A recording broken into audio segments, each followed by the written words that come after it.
ನಮ್ಮ ಸುತ್ತಮುತ್ತ ಚೇರ್ ಖಾಲಿ ಇರಬಾರ್ದಂತೆ. ನಾವು ಮಲ್ಕೊಳ್ಳೋ ಜಾಗದಲ್ಲಿ ಸುತ್ತಮುತ್ತ ಚೇರ್ ಖಾಲಿ ಇರಬಾರ್ದು, ಯಾಕೆಂದರೆ ನೆಗೆಟಿವ್ ಎನರ್ಜಿ. ಹಾಯ್, ಹಲೋ, ನಮಸ್ತೆ. ಯೋಗಿತಾ ಗೀತಾ ಬ್ಲಾಗ್ಸ್ಗೆ ಸ್ವಾಗತ. ನೀವೆಲ್ಲರೂ ಹೇಗಿದ್ದೀರಾ? ನೀವೆಲ್ಲರೂ ಚೆನ್ನಾಗಿದ್ದೀರಾ ಅಂತ ನಾನು ಅಂದ್ಕೊಂಡಿದ್ದೀನಿ. ಮತ್ತು ನಾನು ಚೆನ್ನಾಗಿಲ್ಲ, ಸ್ವಲ್ಪ ಮೈಂಡು ಡಿಸ್ಟರ್ಬ್ ಆಗಿದೆ, ಸ್ವಲ್ಪ ಭಯ ಆಗಿದೆ, ಜಾಸ್ತಿ ಭಯ ಆಗಿದೆ. ಸ್ವಲ್ಪ ಅಲ್ಲ, ಜಾಸ್ತಿ ಭಯ ಆಗಿದೆ. ಇವತ್ತು ಶುಕ್ರವಾರ ದಿನ, ಇವತ್ತು ಬ್ಲಾಗ್ ನಾನು ಮಾಡ್ತಾ ಇರೋದು ಶುಕ್ರವಾರನೇ. ನಾನು ಯಾವತ್ತೂ ಶುಕ್ರವಾರ ದಿನ ವಾರ ಮಾಡಿದವಳೆ ಅಲ್ಲ, ಅಂಥದ್ರಲ್ಲಿ ಇವತ್ತು ವಾರ ಮಾಡಿದ್ದೀನಿ. ನಮ್ಮನೆ ವಾರ ಬಂತು ಸೋಮವಾರ ದಿನ ವಾರ ಮಾಡೋದು ನಾವು. ಅಂಥದ್ರಲ್ಲಿ ಶುಕ್ರವಾರ ವಾರ ಮಾಡಿದ್ದೀನಿ. ಅದೇನೋ ಹೇಳ್ತಾರಲ್ಲ, ಕೋಇನ್ಸಿಡೆನ್ಸ್ ಅಂತಾರಲ್ಲ, ಆ ರೀತಿ ನೆನ್ನೆನೇ ನಮ್ಮ ತಂದೆ ವೀಳ್ಯದೆಲೆ ಮತ್ತು ನಿಂಬೆಹಣ್ಣು, ಹೂವು ಅದೆಲ್ಲ ಕೊಟ್ಟು ಕಳಿಸಿದ್ದಾರೆ. ಹೇಳ್ಬೇಕಂದ್ರೆ ನಾನು ಈ ಸೋಮವಾರ ನಾನು ವಾರ ಮಾಡಿಲ್ಲ, ಏಕೆಂದರೆ ಸ್ವಲ್ಪ ಆಚೆ ನನಗೊಂಚೂರು ಕೆಲಸಗಳಿತ್ತು. ಸರಿ, ಆಚೆ ಹೋಗ್ಬೇಕಾಗಿರೋ ಕಾರಣಕ್ಕೋಸ್ಕರ ಬರೀ ಹೂವು ಹಾಕ್ಬಿಟ್ಟು ದೀಪ ಹಚ್ಬಿಟ್ಟು ನಾನು ಸೋಮವಾರ ಹಾಗೆ ಹೋದೆ. ಸರಿ ಆಯಿತು. ಈಗ ನಾನು ಹೇಳ್ಬೇಕಂದ್ರೆ ಸೋಮವಾರ ನಮ್ಮನೆ ವಾರ ಇರೋದು. ನಮ್ಮ ತಂದೆ ಸಾಧ್ಯ ಆದರೆ ಭಾನುವಾರ ಕೊಟ್ಟು ಕಳಿಸ್ಬೇಕಾಯ್ತು. ಅಂಥದ್ರಲ್ಲಿ ಗುರುವಾರನೇ ಯಾಕೆ ಕೊಟ್ಟು ಕಳಿಸಿದ್ರು ಅನ್ನೋ ಒಂದು ಯೋಚನೆ ಬಂತು ನನಗೆ. ಇದು ಏನಂತಾರೆ ಅಂತ. ಇಷ್ಟಕ್ಕೆಲ್ಲ ನಾನು ಯಾಕೆ ಇದಾಗ್ತಾಯಿದ್ದೀನಿ, ಆಶ್ಚರ್ಯ ಪಡ್ತಾಯಿದ್ದೀನಿ ಅಂತ ಹೇಳೋದಾದರೆ, ನನಗೆ ಬುಧವಾರ ದಿನ ಊಟ ಎಲ್ಲ ಮುಗಿಸ್ಕೊಂಡು ರಾತ್ರಿ ಮಲ್ಕೊಂಡ್ಮೇಲೆ ವಿಚಿತ್ರವಾದ ಕನಸುಗಳು. ಎಷ್ಟು ವಿಚಿತ್ರವಾದ ಕನಸುಗಳು ಅಂದರೆ ಮೈಂಡು ತುಂಬಾ ಡಿಸ್ಟರ್ಬ್ ಆಗೋಯ್ತು ನನಗಂತೂ. ಕೊನೆಗೆ ಲಾಸ್ಟ್ ಕನಸು ಬಂದು ನನ್ನ ಯಾರೋ ಇಡೀ ಜುಟ್ಟು ಹಿಂಗೆ ಹಿಡ್ಕೊಂಡು ಎಳಿತಾ ಇದ್ದಾರೆ, ಅಷ್ಟು ಎಳಿತಾ ಇದ್ದಾರೆ ನನ್ನ ಜುಟ್ಟನ್ನ. ಆ ಕೈ ಹೆಂಗಿತ್ತು ಅಂದರೆ, ಈ ಮರಗಳಿದೆಯಲ್ಲ ತೊಗಟೆ, ಸುತ್ತ ಇರುತ್ತಲ್ಲ ತೊಗಟೆ, ಆ ಥರ ಕೈ ಇದೆ. ನಾನು ಏನು ಮಾಡಿದೆ ಅಂದರೆ, ಆ ಕೈನ ನಾನು ಹಿಡ್ಕೊಂಡು ನಾನು ಹಿಂಗೆ ಎಳಿತಾ ಇದ್ದೀನಿ. ಆ ಕೈನ ನಾನು ಹಿಂಗೆ ಎಳಿತಾ ಇದ್ದೀನಿ, ಅಷ್ಟು ಬಲವಾಗಿ ಎಳಿತಾ ಇದ್ದೀನಿ. ಮೈಯೆಲ್ಲ ನೋಯ್ತಾ ಇದೆ, ನನಗೆ ಆಗ್ತಾ ಇಲ್ಲ ನನ್ನ ಕೈಲಿ. ಇದೇ ಫಸ್ಟು ಧೈರ್ಯ ಮಾಡಿ ಆ ರೀತಿ ಎಳೆದಿರೋದು, ಇದೇ ಫಸ್ಟು ಅನ್ನೋದಕ್ಕೆ ಇನ್ನೊಂದು ಕಾರಣ ಇದೆ. ಸರಿ ಎಳಿತಾ ಇದ್ದೀನಿ, ಎಳಿಯೋಕ್ಕೆ ಕಷ್ಟ ಆಗ್ತಾಯಿದೆ. ಕೊನೆಗೆ ನಾನು ಎಲ್ಲ ಬಿಟ್ಬಿಟ್ಟು ತಾಯಿ ಚಾಮುಂಡೇಶ್ವರಿ ಅಂತ ತುಂಬ ನೆನೆಸ್ಕೊಂಡೆ ದೇವ್ರನ್ನ. ಚಾಮುಂಡೇಶ್ವರಿ ಅಂತ ನೆನೆಸ್ಕೊಂಡಿದ್ದ ತಕ್ಷಣ ಆ ಕೈ ಹಂಗೆ ಬಿಡ್ತು ನೋಡಿ. ಈಗಲೂ ನನಗೆ ನಡುಗ್ತಾ ಇದೆ ಕೈಯೆಲ್ಲ, ಈ ಕೈಯೆಲ್ಲ ಫುಲ್ ಶಿವರಿಂಗ್ ಆಗ್ತಾಯಿದೆ ನನಗೆ. ಆಮೇಲೆ ಸರಿ ಆ ರೀತಿ ಚಾಮುಂಡೇಶ್ವರಿನ ನೆನೆಸ್ಕೊಂಡಿದ್ದ ತಕ್ಷಣ ಆ ರೀತಿ ಹಂಗೆ ನನಗೆ ಬಿಟ್ಟಾದಮೇಲೆ ಅಮ್ಮ ಅಂತ ಅಳಕ್ಕೆ ಸ್ಟಾರ್ಟ್ ಮಾಡಿದೆ. ಆಮೇಲೆ ಹಂಗೆ ಸ್ವಲ್ಪ ಎದ್ದು ಸ್ವಲ್ಪ ನಾನೇ ಸ್ಟ್ರಾಂಗ್ ಆಗಿ ನೀರು ಕುಡಿದು ಸಮಾಧಾನ ಮಾಡಿಕೊಂಡು ನನ್ನ ತಲೆಯ ಮೇಲೆ ನಾನು ಮಲ್ಕೊತೀನಲ್ಲ, ಈಗ ಮಲ್ಕೊತೀನಲ್ಲ, ಆ ಮಲ್ಕೊಂಡಿರೋ ಜಾಗದಲ್ಲಿ ಒಂದು ಚೇರ್ ಇತ್ತು, ಅದು ಖಾಲಿ ಇತ್ತು. ಸರಿ ಅಂದ್ಬಿಟ್ಟು ಆ ಚೇರ್ ಮೇಲೆ ಒಂದು ಹೆಲ್ಮೆಟ್ ಇಟ್ಬಿಟ್ಟು ನಾನು ಮಲ್ಕೊಂಡೆ.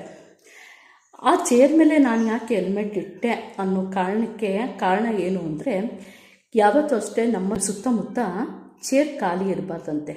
ನಾವು ಮಲ್ಕೊಳ್ಳೋ ಜಾಗದಲ್ಲಿ ಸುತ್ತಮುತ್ತ ಚೇರ್ ಖಾಲಿ ಇರಬಾರ್ದು, ಯಾಕೆಂದರೆ ನೆಗೆಟಿವ್ ಎನರ್ಜಿ ಬಂದು ಅದ್ರ ಮೇಲೆ ಕೂತ್ಕೊಂಡು ನಮಗೆ ಕನಸುಗಳಲ್ಲಿ ಹಾವಳಿ ಕೊಡುತ್ತೆ ಮತ್ತು ತುಂಬ ಕ್ರೂರತೆಯಿಂದ ನಡ್ಕೊಳ್ಳುತ್ತೆ ಅನ್ನೋದು ನಾನು ಎಲ್ಲೋ ಯೂಟ್ಯೂಬಲ್ಲಿ ನಾನು ಕೇಳಿದ್ದೆ.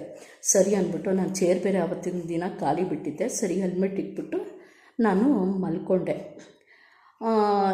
ಇದು ಯಾಕೆ ನಾನು ಅವಲೇ ಸ್ಟಾರ್ಟಿಂಗ್ ಹೇಳ್ದಂಗೆ ಇದು 2ನೇ ಸಲ ಅಂತ ಹೇಳಿದ್ನಲ್ಲ, ಇದು ಏನೋ ಸಮಥಿಂಗ್ ಏನೋ ಹೇಳಿದೆ. ಇದು ಹೇಳ್ಬೇಕಂದ್ರೆ 2ನೇ ಸಲ ನನಗೆ ಈ ರೀತಿ ನಡೆದಿರೋದು. ಇದೇ ಹೋದ ವರ್ಷ ಇದೇ ಮಂತಲ್ಲಿ ನನಗೆ ಯಾವ ರೀತಿ ಅನುಭವ ಆಗಿತ್ತು ಅಂದರೆ, ಈಗ 2 ಬಳೆ ಗ್ರೀನ್ ಬಳೆ ಇದೆಯಲ್ಲ, ಈ ವೈಟ್ ಕೈ ಇತ್ತು, 2 ಬಳೆ ಗ್ರೀನ್ ಬಳೆ 2 ಬಳೆ ಇತ್ತು. ಆ 2 ಬಳೆ ನನ್ನ ಜುಟ್ಟು ಹಿಡ್ಕೊಂಡು ಎಳೆದಿತ್ತು. ಆ ಟೈಮಲ್ಲಿ ನಾನು ಕೊರಗಜ್ಜ ಅಂತ ನೆನೆಸ್ಕೊಂಡ್ಮೇಲೆ ಆಟೋಮೆಟಿಕ್ ಎಷ್ಟು ನೀಟಾಗಿ ಬಿಡುತ್ತೆ ಗೊತ್ತಾ, ಹಂಗೆ ನೀಟಾಗಿ ಬಿಡುತ್ತೆ. ಆ ರೀತಿ ಬಿಟ್ಟಿತ್ತು. ಆವಾಗ ಸ್ವಲ್ಪ ಇದು ಮಾಡ್ಕೊಂಡಿದ್ದೆ. ಅದು ಹೋದ ವರ್ಷ ಡಿಸೆಂಬರ್ ಮಂತಲ್ಲೇ ಆಗಿತ್ತು. ಈ ವರ್ಷ ಈ ರೀತಿ ಆಯಿತು. ಅದು ಕೈ ಹೆಂಗಿತ್ತು ಈ ವರ್ಷದ ಕೈ ಅಂದರೆ, ಮರದ ತೊಗಟೆ ಇರುತ್ತಲ್ಲ, ಸುತ್ತ ಇರುತ್ತಲ್ಲ ತೊಗಟೆ, ಆ ಥರ ಕೈ ಇತ್ತು. ಆಮೇಲೆ ಇನ್ನೊಂದು, ನಾನು ಯಾವತ್ತೂ ಅಷ್ಟೇ ಮಾದೇಶ್ವರ ಮತ್ತು ಕೊರಗಜ್ಜ, ರಾಘವೇಂದ್ರ ಸ್ವಾಮಿ ಅಂತ ಅಷ್ಟೇ ನೆನೆಸ್ಕೊಳ್ಳೋದು. ಇನ್ಯಾವ ದೇವ್ರನ್ನೂ ನಾನು ನೆನೆಸ್ಕೊಳಕ್ಕೆ ಹೋಗಲ್ಲ. ಅಂಥದ್ರಲ್ಲಿ ನನಗೆ ಗೊತ್ತಿಲ್ಲ, ನನ್ನ ಕನಸಲ್ಲಿ ನಾನು ಯಾಕೆ ಚಾಮುಂಡೇಶ್ವರಿನ ನೆನೆಸ್ಕೊಂಡೆ ಅನ್ನೋದು ನನಗೆ ಈಗಲೂ ಅರ್ಥ ಆಗ್ತಾಯಿಲ್ಲ. ಏನಕ್ಕೆ ನೆನೆಸ್ಕೊಂಡೆ ಅಂತ ಅರ್ಥ ಆಗ್ತಾಯಿಲ್ಲ ನನಗಂತೂ. ಅದಕ್ಕೆ ಇವತ್ತು ಶುಕ್ರವಾರ ಚಾಮುಂಡೇಶ್ವರಿ ವಾರ ಆಗಿದೆಯಲ್ಲ, ನಿನ್ನೆ ಬೇರೆ ನಮ್ಮಪ್ಪ ಆ ರೀತಿ ವೀಳ್ಯದೆಲೆ, ನಿಂಬೆಹಣ್ಣು, ಹೂವು ಎಲ್ಲ ಕೊಟ್ಟು ಕಳಿಸಿದ್ರು. ಸರಿ, ಯಾವುದಕ್ಕೂ ಯಾಕೋ ಪ್ರೇರೇಪಣೆ ಆಗಿದೆ ಅನಿಸುತ್ತೆ, ನಾನು ಪೂಜೆ ಮಾಡಬೇಕು ಅಂತ ಅನ್ನಿಸ್ತಾ ಇದೆ ಅಂದ್ಕೊಂಡು ಪೂಜೆ ಮಾಡಿ ಮತ್ತು ಬಾಗಿಲಿಗೆ ಇವತ್ತು ನಿಂಬೆಹಣ್ಣು ನೋಡಿದೆ. ಇರಿ, ದೇವ್ರನ್ನೂ ತೋರಿಸ್ತೀನಿ ಮತ್ತು ನಿಂಬೆಹಣ್ಣು ತೋರಿಸ್ತೀನಿ. ಇವತ್ತು ವಾರ ಮಾಡಿದ್ದೀನಿ. ನಿಂಬೆಹಣ್ಣನ್ನ ಕಟ್ ಮಾಡಿ ಹಾಕಿದ್ದೀನಿ. ದೃಷ್ಟಿ ನಿವಾಳಿಸ್ಬಿಟ್ಟು ನಿಂಬೆಹಣ್ಣನ್ನ ಕಟ್ ಮಾಡಿದ್ದೀನಿ. ನೋಡಿ, ಈ ರೀತಿ ಚೇರ್ ಇರುತ್ತೆ. ನಾನು ಮಲಗೋದು ಇಲ್ಲಿ ಮಲಗಿರ್ತೀನಿ. ನಾನು ಇಲ್ಲಿ ಮಲಗಿರ್ತೀನಿ. ಹಿಂಗೆ ಚೇರ್ ಹಿಂಗೆ ನನ್ನ ತಲೆ ಮೇಲೆ ಇರುತ್ತೆ. ಆ ರೀತಿ ನಿಂಬೆಹಣ್ಣ ಕಟ್ ಮಾಡಿಬಿಟ್ಟು ನಾನು ಪೂಜೆ ಮಾಡಿದಾಯಿತು. ಮತ್ತು ಈಗ ಅಂದ್ಕೊತಾ ಇದ್ದೀನಿ ಚಾಮುಂಡೇಶ್ವರಿ ಬೆಟ್ಟಕ್ಕೂ ಹೋಗೋಣ ಅಂತ ಅಂದ್ಕೊತಾ ಇದ್ದೀನಿ. ಯಾಕೆಂದರೆ ನನಗೆ ಹುಷಾರಿಲ್ಲದಿರೋ ಟೈಮು ಜನವರಿ 1ನೇ ತಾರೀಕು. ಆ ಟೈಮಲ್ಲಿ ಮಾತಾಸ್ಪೆಟ್ಲಲ್ಲಿದ್ದಾಗ ನಾನು ಮಾದೇಶ್ವರನ ದೇವಸ್ಥಾನಕ್ಕೆ ಬರ್ತೀನಿ. ಆವಾಗ ನಾನು ಫುಲ್ಲು ಏನಾಗ್ಬಿಟ್ಟಿತ್ತು ಅಂದರೆ, ನಾನು ಬದುಕೋದೇ ಇಲ್ಲ ಅನ್ನೋದು ಡಿಸೈಡ್ ಆಗಿಬಿಟ್ಟಿತ್ತಲ್ಲ. ಆ ಟೈಮಲ್ಲಿ ದೇವರೇ ಹೆಂಗಾರ ಮಾಡಿ ನಾನು ಬದುಕಿಸ್ತು ಅಂದರೆ ಎಲ್ಲ ನಿನ್ನ ಸನ್ನಿಧಾನಕ್ಕೆ ಬಂದು ನಾನು ಎಲ್ಲ ದೇವ್ರಗಳನ್ನ ನೋಡ್ಕೊಂಡ್ಬಿಡ್ತೀನಿ ನಾನು ಅನ್ನೋದು ಒಂಥರ ಏನೋ ಅಂದ್ಕೊಂಡಿದ್ದೆ.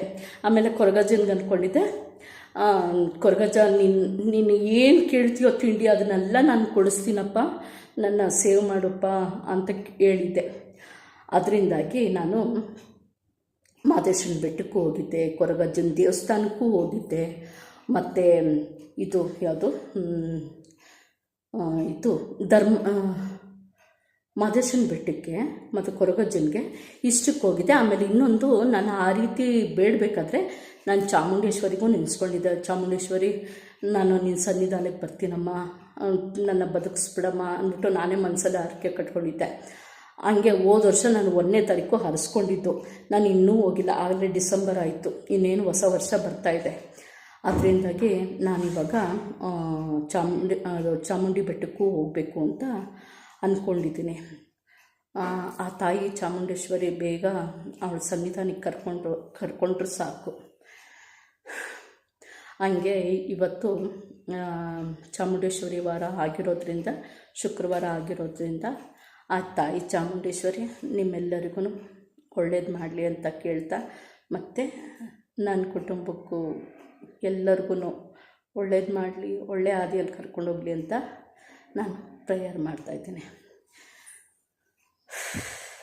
ಆಮೇಲೆ ಈಗ ಪೂಜೆ ಮಾಡ್ತಾಯಿದ್ರೂ ಒಂದೇ ಕಡೆ ವಾಲ್ಕೊಂಡು ಹೋಗ್ತಾಯಿದ್ದೀನಿ. ಆ ರೀತಿ ಫೀಲ್ ಆಗ್ತಾಯಿತ್ತು. ಆಮೇಲೆ ಒಂದು ಸ್ವಲ್ಪ ಹೊತ್ತು ಕೂತ್ಕೊಂಡು ಸುಧಾರಿಸ್ಕೊಂಡು ಆಮೇಲೆ ಪೂಜೆ ಮಾಡಿದ್ದಾಯಿತು. ಇಷ್ಟೆಲ್ಲ ಆಯಿತು. ಬುಧವಾರ ದಿನ ಆ ರೀತಿ ಆಯಿತು. ಏನೋ ಭಯ ಆಗುತ್ತೆ ಈ ರೀತಿ ಹೇಳ್ತಾ. ಯಾಕೋ ನಿಮ್ಮ ಹತ್ರ ಈ ಮಾತುಗಳನ್ನೆಲ್ಲ ಶೇರ್ ಮಾಡ್ಕೊಬೇಕು ಅಂತ ಮನಸ್ಸಾಯಿತು. ಅದಕ್ಕೋಸ್ಕರ ಈ ಮಾತುಗಳನ್ನ ನಿಮ್ಮ ಹತ್ರ ಶೇರ್ ಮಾಡಿಕೊಂಡೆ. ನಿಮ್ಮ ಹತ್ರ ಹೇಳ್ಕೊಂಡ್ರೆ ಏನೋ ಒಂದು ಸಮಾಧಾನ ಆಗುತ್ತೆ ಅಂದ್ಬಿಟ್ಟು ಹಾಗೆ ಈ ವಿಷಯನ ನಿಮ್ಗೆ ಹೇಳಿದೆ. ಥ್ಯಾಂಕ್ ಯು ಸೋ ಮಚ್ ಇಲ್ಲಿವರೆಗೂ ನನ್ನ ವಿಡಿಯೋ ನೋಡಿದ್ದಕ್ಕೆ. ಆ ತಾಯಿ ಚಾಮುಂಡೇಶ್ವರಿ ಎಲ್ಲರಿಗೂ ಒಳ್ಳೇದು ಮಾಡಲಿ.